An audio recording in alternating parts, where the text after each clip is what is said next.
Okay, day 3 video. This is for Wednesday, March 25th.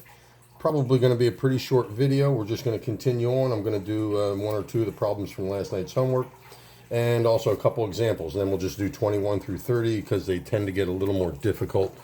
And I think the rationalization of it is what gets more difficult. All right, so I'll do the number 20, the last one that we did for homework. A to the negative 2/3. Of course, you can't have a negative exponent, so it needs to be moved down to the denominator and become positive 2/3.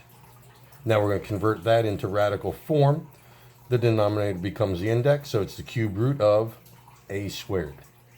We need to rationalize this, so we're going to need to multiply it by 1, and we're going to choose 1 to be the cube root of something over the cube root of the same thing.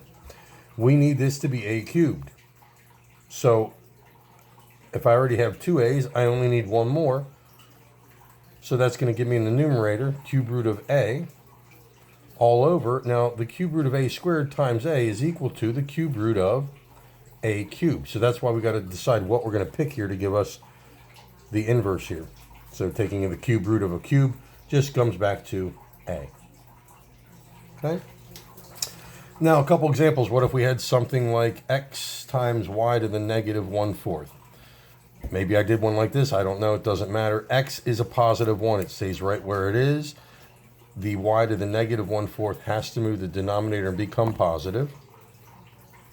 Rewriting it in radical form, that now is the 4th root of y. I need to rationalize that.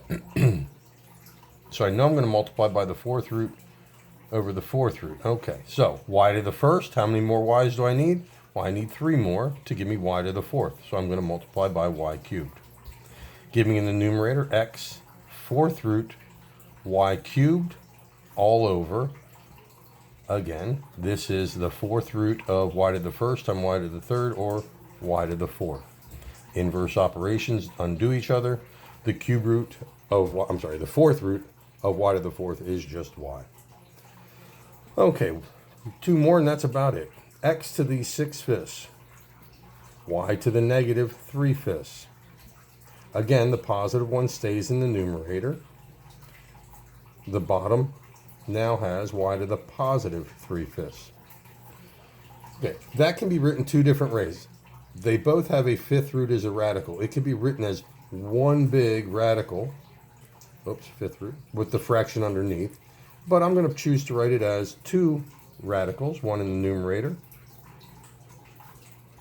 and one in the denominator. Y to the 5th. Okay. Before I rationalize, that is the very last thing I want to do. I always want to simplify. I didn't write that correctly. That is to the 3rd here. Okay, so I look to see y cubed. That cannot come out of the 5th root because there's not 5 y's. However, in the numerator, I've got x to the 6th. So 5 goes into 6 one time, so 1x comes out. And it leaves a remainder of 1, so 1x is on the inside. And I still have the 5th root of y cubed. Now I can rationalize. So it's going to be the 5th root of something over the 5th root of the same thing. Well, y cubed, it needs to be to the 5th. I need 2 more y's, so it's y squared. X 5th root xy squared all over. This all turns into y, because that'll be the 5th root of y to the 5th, or just y. All right, I think one more and that ought to do it. So let's see if we have something crazy like this.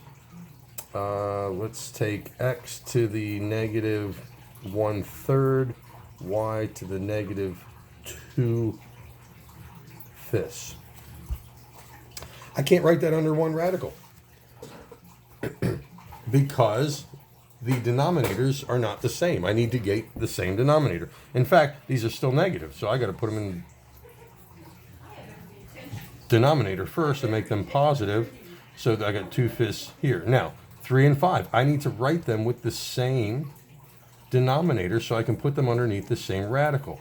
So my common denominator of the 3 and the 5 is 15. That needs to be multiplied by 5 over 5, or 5/15. And this would be multiplied by 3, or 6/15. I can now make this the 15th root of x to the 5th, y to the 6th.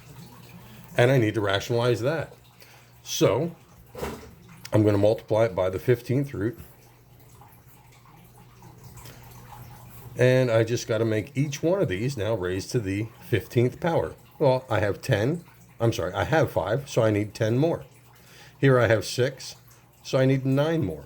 So I'm multiplying by the 15th root of x to the 10th, y to the 9th. On top, 1 times that is just the 15th root of x to the 10th, y to the 9th. And the bottom looks messy, but it's really not, because we did all this for a reason. That's going to be x to the 15th, y to the 15th, and take the 15th root of that. It is simply xy. Okay, that's it. I will repost on the Google Classroom the solutions for the second nights, and also a new homework assignment, which is also, I mean, you can start working on it. It's just 21 through 30, the same page, but I will post it on there also. All right, have a great day. Talk to you tomorrow.